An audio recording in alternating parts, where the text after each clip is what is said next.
Super N, primeiras notícias. E nos últimos 3 dias, Belo Horizonte e algumas cidades mineiras viveram momentos de terror com ataques a ônibus, a carros. São pelo menos 29 ônibus incendiados, segundo os últimos dados que a gente tem apurados aqui pelo André Santos e por toda a equipe da Rádio Super. Mas a gente se pergunta, né, Sapi, o que está por trás desses ataques?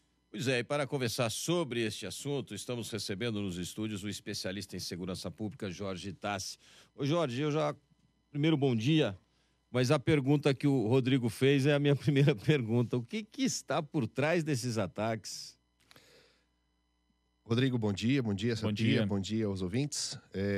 Esse é um processo bastante complexo. Na verdade, nós precisamos compreender que existe uma desestruturação total da área prisional e existe uma organização criminosa, ou mais de uma organização criminosa, desenvolvendo suas atividades dentro dos presídios. E nessa relação ela precisa se manifestar para fora dos presídios, porque os presídios eles são como armazéns de pessoas hoje.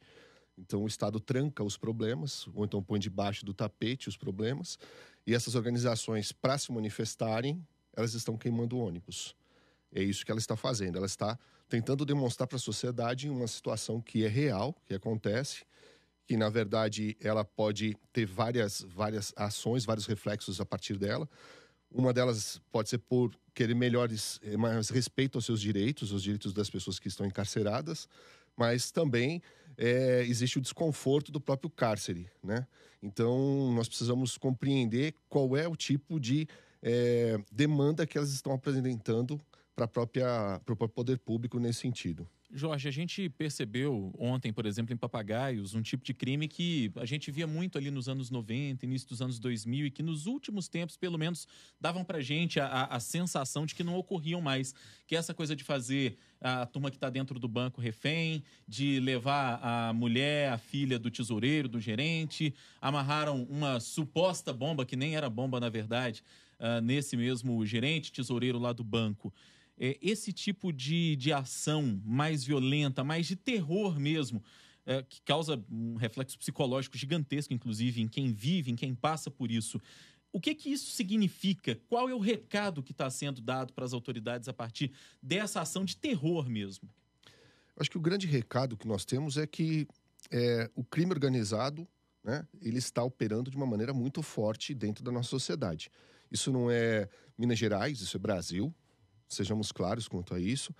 E isso é produto exatamente de que não há vácuo no poder. O poder público não ocupa determinados espaços de poder e permite que organizações criminosas desenvolvam suas atividades. Essas organizações, elas são nacionais, vamos deixar claro, a gente vem com essa história de que uma organização de São Paulo, essas organizações não são mais de São Paulo, de Minas ou de qualquer outro estado. Elas são nacionais e até mesmo têm seus braços internacionais. Nós precisamos compreender que essas instituições, porque são instituições, o PCC, por exemplo, ele tentou registrar o seu estatuto, ele tem regras organizadas, vocês podem inclusive procurar, que é possível ter acesso a essas regras. Nós percebemos que eles tentam se colocar diante da sociedade para fazer uma imagem de que eles não estão ali para praticar crimes, mas para reagir quanto a uma realidade de abandono do próprio Estado, tá? Isso não é bem verdade.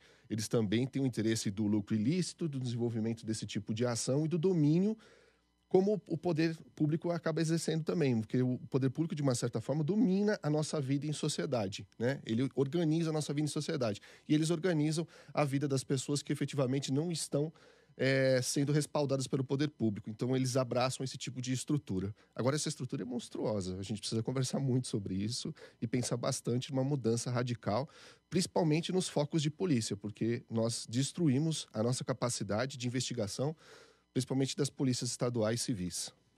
No último final de semana nós tivemos, você falou de ter conexões internacionais, nós tivemos eleições na Colômbia, onde as Farc, né, as Forças Revolucionárias Colombianas, participaram pela primeira vez das eleições, deixando as armas e indo para o voto.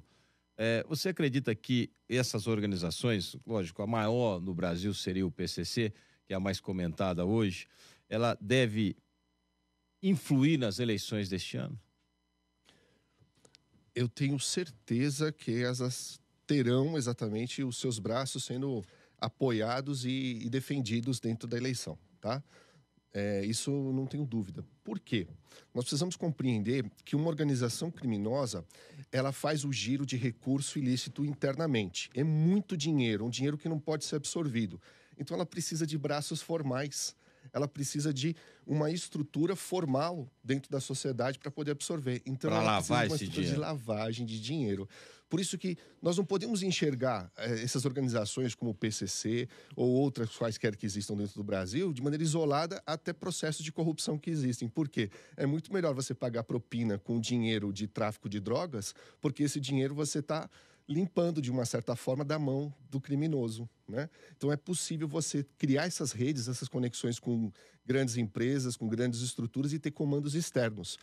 Vamos perceber uma coisa, os líderes que nós enxergamos enquanto sociedade dessas organizações são bodes expiatórios. Claro, muito bem remunerados, muito bem respaldados, mas existem iminências pardas por trás do processo e isso é muito complicado.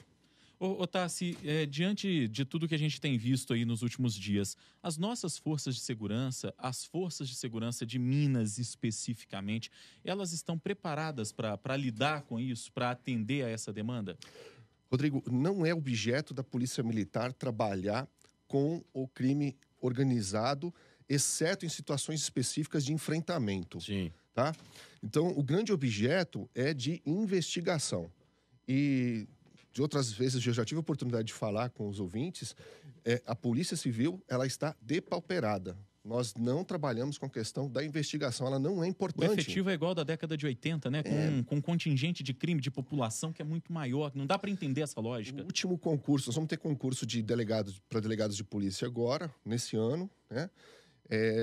Nós tivemos o anterior em 2012 e nós não tivemos retenção desses profissionais. Vários desses profissionais, a maior parte deles deixou a carreira nesse processo para outras carreiras porque a carreira não é atrativa. As condições de trabalho são muito ruins e, infelizmente, a gente não consegue pegar aquele profissional que, adquiriu uma experiência e segurá-lo dentro da instituição. A gente fala muito em relação, mais especificamente da Polícia Civil, da questão de você poder antever os crimes que vão ser cometidos por principalmente essas ondas que nós estamos tendo aí em relação a esses ônibus. E a gente sabe que as ordens todas saem de dentro dos presídios. Até essa facilidade de se entrar celulares dentro dos presídios. Na semana passada eu citei aqui, eu recebi do Dr. Fábio Piló, que é da OAB, que é do Sistema Penitenciário da OAB, um ato que aconteceu em Barbacena, onde os presos filmaram o que eles queriam, até ameaçando 2 outros detentos, uma coisa assim. O celular lá dentro funcionando normalmente, melhor até do que a gente funciona aqui. Eu brinco que devemos construir um presídio aqui na João César de Oliveira, que aqui não funciona celular. Mas nos presídios funcionam tranquilamente. Você já deve ter recebido, ou já ouviu falar de alguém que recebeu ameaças de gente dentro do presídio dizendo que sequestrou sua mãe, sua tia, sua prima, seus filhos, alguma coisa nesse sentido. O que falta para coibir esse tipo de ação da entrada de celular, que seria uma coisa simples? O serviço de inteligência poderia saber disso, não? Não é simples, mas nós carecemos de algumas... nós temos umas demandas que nós precisamos resolver. Primeiro, eu acho que a mais importante é como é que nós vamos tratar exatamente a pessoa encarcerada. Nós trancamos o presídio, ele basicamente funciona dessa forma: a pessoa entra, ela passa por uma série de escalas de fiscalização, de orientação, de repente ela entra dentro do espaço chamado cárcere, parte de isolamento. Na parte de isolamento, as regras de Estado não valem.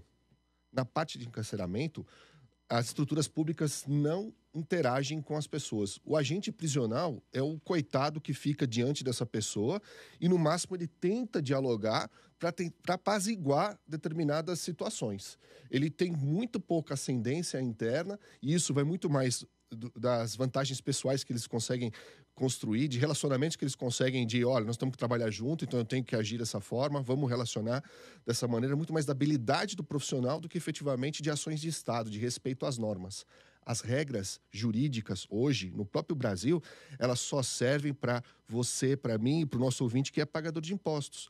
Para as demais pessoas, ela não vale. Dentro do cárcere, isso é pior ainda. Vale a regra do crime organizado.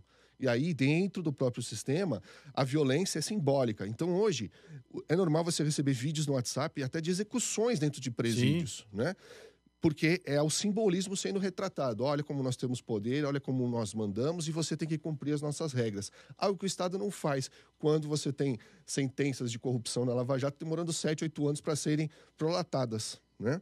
E ainda assim não foram prolatadas nesse prazo. A gente está contando no relógio ainda quanto tempo para a primeira coordenação nesse caso. Tá? Jorge Tassi, especialista em segurança pública, ele que nos ajudou a entender um pouco desse cenário de violência que a gente tem vivido aí nos últimos dias em Minas Gerais. Muito obrigado pela entrevista, foi um prazer recebê-lo aqui novamente. Obrigado a todos, muita paz para todos. É isso, estamos precisando justamente disso, paz.